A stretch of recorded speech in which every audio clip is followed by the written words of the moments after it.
चला मुलांनो, आज शिकूया अक्षर स. स स स. स स समुद्र. स स समुद्र. समुद्राचे पाणी खारट असते, ते आपण पिऊ शकत नाही. समुद्रामधून आपण बोटीत बसून प्रवास करू शकतो. समुद्राच्या आतमध्ये खूप सारे विविध रंगाचे मासे आणि इतर समुद्री जीव राहतात. स स सफरचंद. स स सफरचंद. सफरचंद हे अतिशय पौष्टिक फळ आहे. सफरचंद खाल्ल्याने आजार आपल्यापासून दूर राहतात.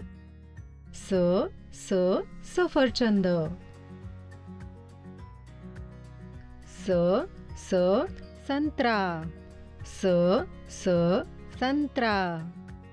संत्र्यामध्ये खूप सारे विटामिन्स असतात. माझ्याबरोबर तुम्ही पण म्हणा, स स संत्रा. स स संत्रा. स स साप. स स साप.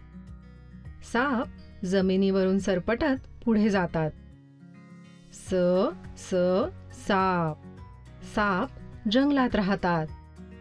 स स साप. आमच्या सोबत शिकल्याबद्दल धन्यवाद. स स स.